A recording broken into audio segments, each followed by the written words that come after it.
we're here for Black women, but we know we have to work with sort of the larger entities that can really help us make the change. That's beautiful. On their behalf.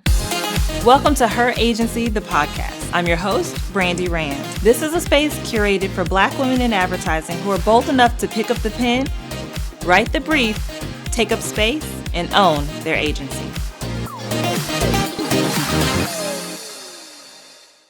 Welcome to Her Agency podcast. I'm your host, Brandi Rand, and I've created this space to center and highlight Black women doing dope shit in advertising.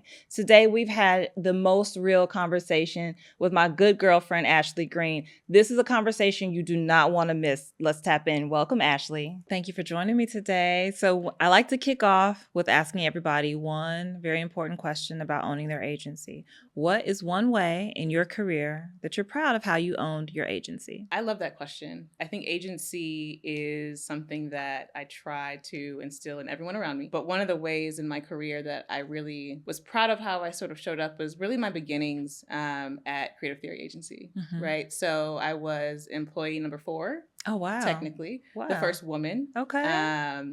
We helped them take their creative ideas and make them real, bring them down to earth. Foundational. But I think in that moment, and what got me there was that I just continued to show up, right? I had this belief in myself, this belief in my agency, and this belief in the things that I could do. And I would literally just show up to their office once a week, which I need. How do I help? What can I bring? I can do things. And just like really leaning into this belief that I had and what I knew was possible for myself and for the work that they were trying to do. Yeah. So just making sure that you were there. Yes.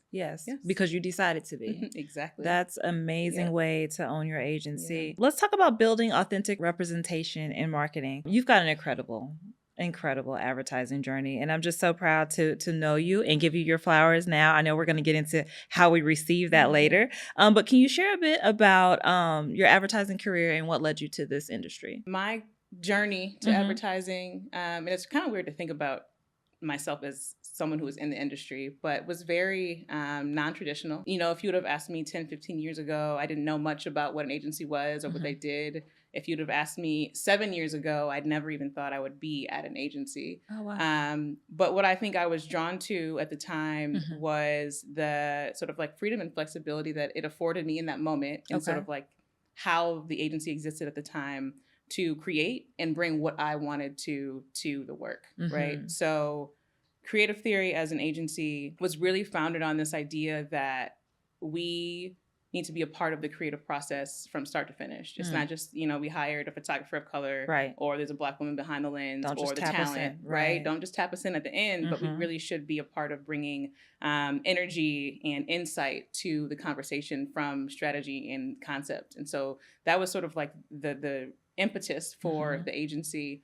And so when I arrived there, I just really had the unique opportunity, like I mentioned, to just like dive in, right? I was doing everything, right? I don't even know that I had a title, but I was just, if it needed to get done, I would do it. You got it done. I got it done. And so that has stuck with me in this last journey. And, somehow I've had the privilege and not even somehow, I take that back, through hard work. Absolutely. Showing up intentionally. Say that. I have, grown from an account manager, to VP, and I lead our accounts team and really have the opportunity to both have influence with our leadership, with our co-founders and with the rest of the team and really shape who we are as an agency, the work that we do, how we do our work, and how we show up for our partners. That's beautiful. I love that you're an account girly. I am an account girl. Client services is my that's my jam too. That's my jam. I started as a strategist. Okay. And then in my last role in advertising, I was an account lead, and I was really in my bag with that. And I think that just being able to be the through line between the agency and the brand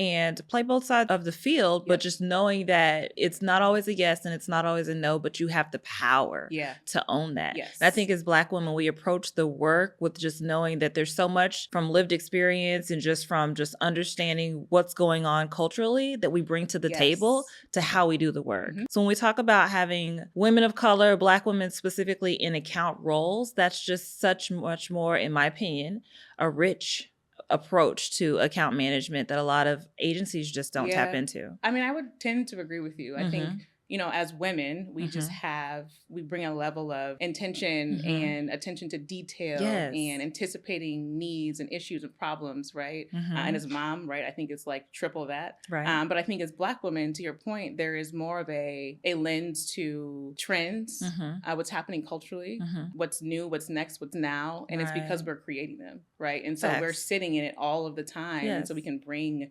that creativity to sort of like what is more traditionally thought of as a sort of like creative role, but there really is like an art and a science is what I like to say when I tell my team all the time, right? There's a science and like, there's processes and things that we have to do, but then there's also an art that we need to bring to the work and how we are sharing and showcasing our work with our partners and our clients. We bring so much more to the table. Absolutely. Share with us. Well, I know what it is, but can you share for the girlies? What's your personal motto and how do you live by that, both in your work and in your personal world? I don't know if I can frame it quite as a motto, but the thing... Mantra may be a little bit better. Mantra might be a little bit better. Let's go, yeah. But I always approach everything with incredible levels of thoroughness, thoughtfulness, and intentionality. Okay. And those three things, I think they seem a little bit ethereal, but when you sort of think about the work that we're doing, that I'm doing as in the client service perspective, it really comes down to making sure that you are faster than your client and that you are anticipating what needs are and that you are turning over every leaf and uncovering what issues might arise and solving them before they get there. And so what I've done is try to, really develop a framework for our team that really makes those things measurable. And those are the things that I sort of am looking at and making sure are happening across the board with our work and with our teams. That's an amazing element that you bring, because measurable often falls on the plate of data analysis, right? Or sometimes even the strategist. Yep. But having an account girly that is also looking at what's measurable, what's actionable, it takes the account management to a whole new level. That's beautiful. At Creative Theory, you guys are helping large brands really understand the importance of cultural representation, right? What's one thing you think mainstream brands still miss? And they really shouldn't. There's been so many examples, y'all, of brands just getting it wrong. But what are they still missing? I struggle with this a lot. And I don't know if I'm going to get in trouble for saying this or not. Over the summer, when we went to Cannes this year, we went under the guise of this idea of, familiar with the Antisocial Social Club? Yes. Right? And just like what that message brings, where this idea of like, in order to be social, I need to like find the spaces that are meant for me, et cetera. And so we wanted to bring that same energy to like diversity, because diversity, inclusion, equity, safe spaces, like all of those things, especially for us as Black people and as Black women, like it's like duh. In the industry, it's very much a business imperative. But like I have a little bit of a difficult time defining it as diversity, equity, and inclusion, because like it's just life. Right. It's just every day. Every day. And so we went with this message and we have these shirts that say anti-DEI, DEI club. And I'm like stirred up a little bit of like, well, what do you mean anti-DEI? And it's not that I'm anti-DEI. It's that I'm anti the idea that we have to have DEI. Why do we have to have that? Right. We should just be creating work, media spaces, ads, whatever it is that we're doing for the communities and the people that we're serving and the population that exists in general. And we know how we look. Right. We know we are going to be minority majority soon, right? We know who is spending the money. Right. We know, where the buying power is, and we should be talking to those people all the time. Yeah. And then even fundamentally, if you want to look at it on the business side of things, the revenue is proved every single time that brands do it right. Every time. So why are we constantly having the conversation of why you need to, right? Exactly. If the bottom line is really the revenue. Yes. And the data points show that the revenue is there, just why not? It's the right thing to do. Yeah. It's the right thing to do for the bottom line. And it's the right thing to do, especially with this new generation who cares about what you care about as a brand. Yes. Their dollars follow brands that do it right. Exactly. Yeah. Exactly. And so, they're still trying DEI when they should just do the right thing. Just do the right thing. Fundamentally, as human beings, just doing the right thing, right? And so that negates any opportunity of calling it a different thing. I know we just came last year, there was a Black Week, and on the main stage of Black Week, there was a lot of conversation about like changing the term of DEI. I don't know if the consensus at the end of the conversation was to make it more palatable, to make it, to change it because it's been, colonized or but no, just like fundamentally respecting each other on a human level. Yeah. I really genuinely feel like it just, at some point, it doesn't need to exist. Like, why does it exist? Yeah, that's beautiful. That's beautiful. How do you see creative theory maybe navigating that in the coming years? We've had a big change, in political leadership. There's definitely a energy in the air of how people move. How can your agency, or any agency in particular, tackle that? My feelings about our current political landscape aside, I don't think it changes anything, because I think the fact that remains that these brands and these corporations, like, they have to remain steadfast in whatever belief they have about who they're creating for. Ooh. And I think that's just what we are going to continue to do. We don't need to change anything. Now we'll see if more work comes our way, right? Because of it, because more brands are wanting to take a stance. But I think it just continues to show and showcase that brands should remain committed. They don't need to shift. They don't need to change anything or do anything. Just stay the course. Just stay the course. Stay committed. And, we'll make it through and we'll continue to reach who we need to reach. That's beautiful. That's beautiful. So let's pivot a little bit. I'm a girl all for building something outside of work, right? Because sometimes you may not be there the next moment or the next time. So you should build something that you're passionate about. So let's talk about RUNGRL. Let's talk about it. And your baby. So all the work that you're doing in your 9 to 5, you're founder and creator of RUNGRL, which is a wellness brand dedicated to Black women. Tell us why you decided to launch this, what's your vision, and why you think community that you're building with RUNGRL is so important. I'm a co-founder. Okay. There are 6 of us. Oh, wow. We came together, I don't know, like 2017. This was the first, we're in another running boom now, but this was like one of the first running booms. I was leader of a crew in Washington, D.C. called District Running Collective. Hey, y'all. Hey. And the 6 of us sort of came together because we noticed there's just like a gap in representation for Black women in particular in distance running. We're running the races. We are getting the miles. We are on the trails. But like, you just didn't see us represented in traditional media. Like, we weren't in magazines. We weren't on social media. Brands weren't putting us in their partnerships, and there are no partnerships and things like that. And I think that, it's not cliche, but you hear it all the time. And it's hard to be what you can't see. And so we really just wanted to make that space for people, women like us. We saw on the course and, we give us the head nod. Yeah. But then once, we leave the course, it's like, where I are don't we? see or talk to any of them ever again. Right. And so we just felt it was really important to create that space and create that community and the opportunity to tell our stories and talk about running in particular in a way that is meaningful to us, because it's different from, what people, would say a traditional runner is, right? It's very different from, the little skinny men in the split shirts and shorts and, the girls and their ponytails. It's very different. Our experience with running is very different, but it's still valid. It's still important, and it still deserves the same level of, appreciation from the industry. So is your background in running? How did we No, I started running as an adult. Okay. I was living in Chicago at the time. This was right after the recession. Finding work was hard. So it was just like a free physical activity that I could do. I had a friend that ran, so we just used to run up and down the lakeshore. And then when I moved to DC, shortly after I started running, I found District Running Collective, and like the rest is history. I dove into running, the sort of like global crew culture. It really gives people a place to uncover things that they didn't know were possible for themselves. And I really found a joy in facilitating that. And then I was able to take it a level deeper and facilitate it specifically for the community I love most, Black women, with RUNGRL, with our co-founders. That's so unique, because you're right. Running is not, I don't know, just from my perspective and where I live, top 5. I lived in Denver, Colorado for a little while. And when I moved up there, I was like, well, let me find some shoes and go running, because that's just the culture. But where I'm from in Kansas City, and definitely not in Dallas, running is now, I love that you said the second surge in running, because running is the thing. And I love that we're finding different ways, whether it be pickleball, running as Black people to get out, get physical, and get healthy.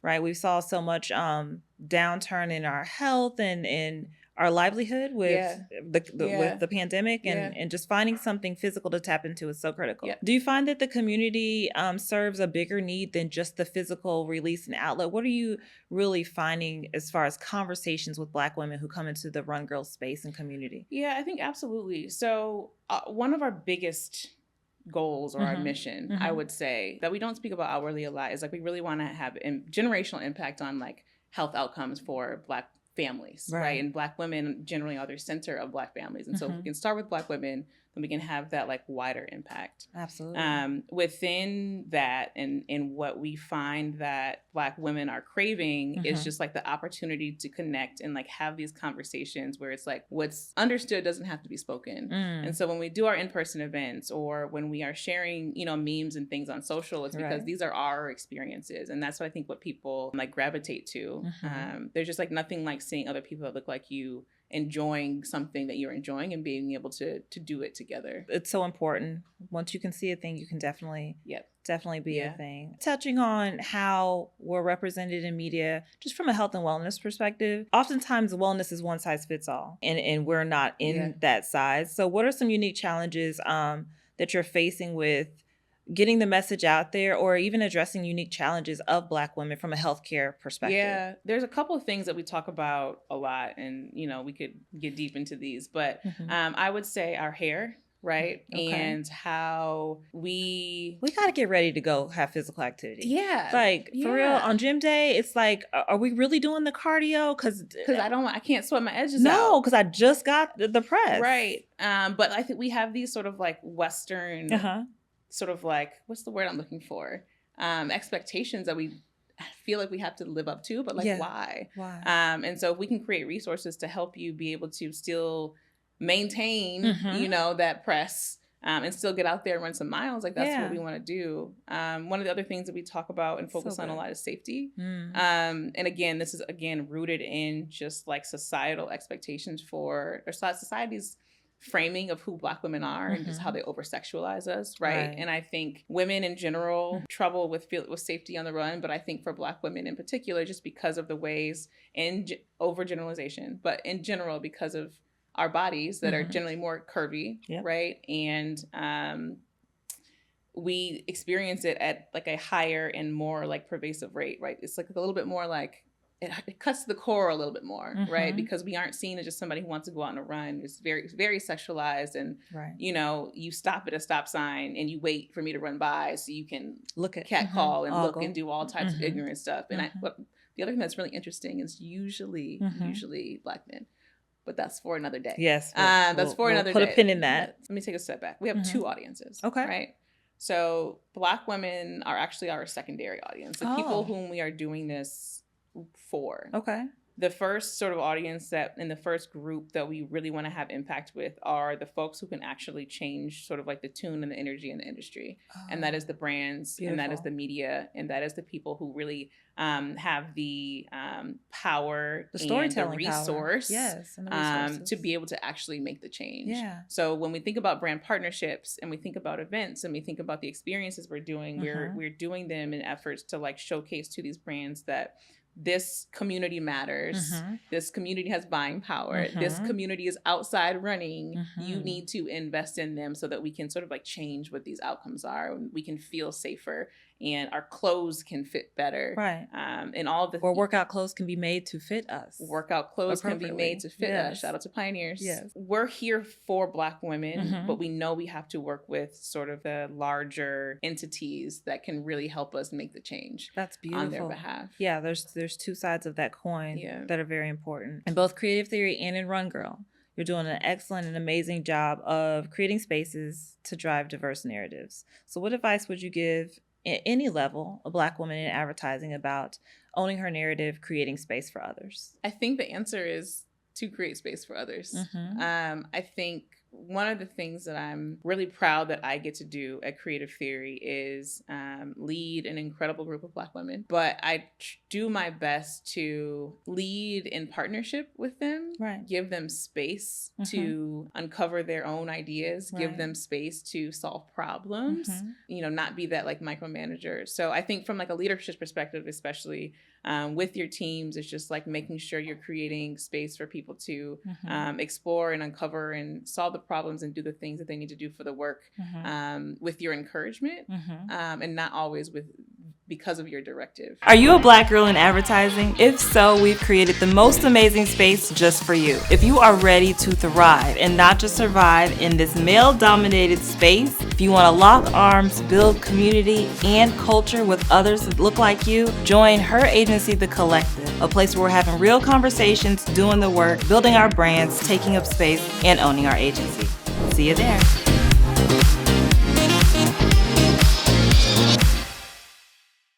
Let's have a real conversation, because in conversations that you and I have had, and even earlier today, well, there's a little bit of hesitation on you getting your flowers and you accepting all of the beautiful and wonderful things that you are and the strides that you've made and the growth that you've had and the people that you pour into from a mentorship perspective. And that touches me to hear you say that and to see you work through how to say and talk your shit and give yourself flowers, because I've invited you here to do just that. Yeah. And so I think that that's so important. And this is just a moment that I want everybody to take away, is that creating space for others. That's why I created her agency. This is all about centering Black women in advertising, because oftentimes there's still panels that are all white women.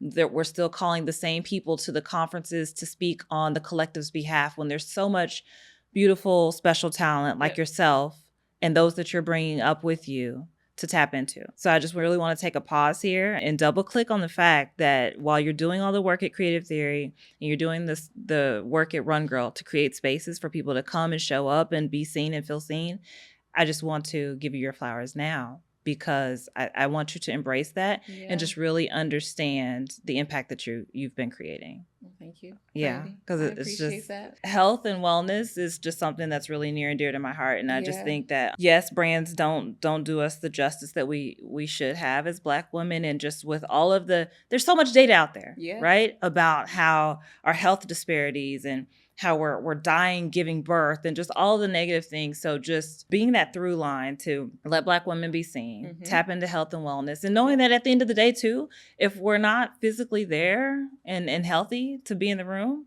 we're not going to be in the room. Yeah, we're not going to be in the room. And that very specific impact isn't going to be felt. It's not. Yeah. Well, thank you, Brandi. You're welcome, boo. Thank you. I love you. And I know I've told you that before, but here we are. Let's talk about creating space out of work and why you think it's so important. You found the passion to create RUNGRL. It was during the recession.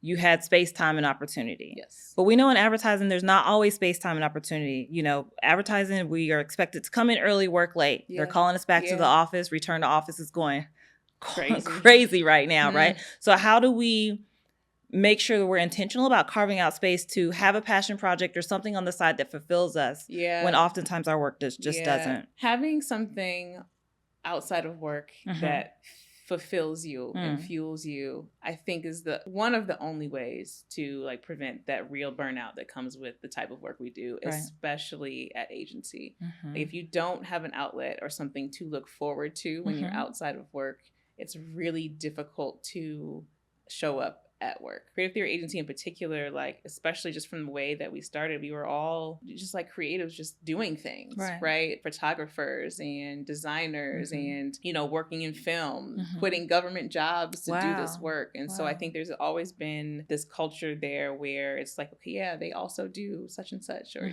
she has RUNGRL, or, she's doing making earrings on the side. What? Right. And so I think those sort of creative outlets are really important so that you can come to work, both bring your creativity, but also not be burnt out from the grind that is agency. Absolutely. All the wonderful things you're doing. What's next for you?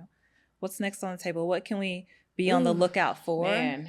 Or what's on that vision board? Yeah. As we get into the new year. That's a really good question. I think I have a couple of answers to that. I think one, doing things like this and finding space, creating space for my own voice, right? Outside of sort of my very close everyday echo chambers is really something important to me because I think, to your point, I have a lot of perspective and experience and a desire to share more about the importance of this work and the value of Black women just across the board. And so what's next for me is like speaking up more, raising my voice, being outside. Be outside. On panels, sitting on podcasts. Thank you, Brandi. Absolutely. So I think that's first. And then I do have, you know, a genuine desire to figure out how to continue to like more deeply and more intentionally create space for Black women creatives and entrepreneurs. And I think that are specifically attached to the industry. Now at Creative Theory, like we, for the most part, I feel like 90% of our partners are people of color. Most of them are women. And I would say that majority of them are Black women, and that's nice. By design. Right. And I want to scale that. Okay. I think it's really important. There's a lot of Black women who are doing a lot of really incredible work across design and creative, film and photography, experiential. And I really want them to have space and opportunity to be in the rooms of the brands, to get the big contracts, and to be able to knowledge share with each other so that we can learn and grow and get this bag together that we deserve. Collect our rightful coins. Precisely. Yes. So I think that's, I don't know what that looks like yet. Okay. That's fair. But that is something that I'm going to be really intentional about building with and, you know, for my work in this industry because we deserve. Yes. And I'd love to have you come pull up at the Her Agency Collective and pour into the girlies in the cohort. That'd be dope. Let's do it. I would absolutely love to. You're welcome absolutely at any time. So real quick, what are 3 top takeaways that our ad girlies need to know about this conversation we just had today?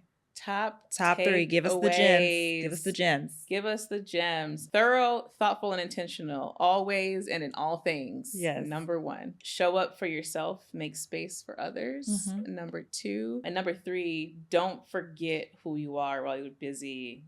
We're doing work for everybody else and receive those flowers. Yes, you better. Those are my 3. Thank you so much for joining me today. Thank you. This was so fun. Absolutely. This was so fun.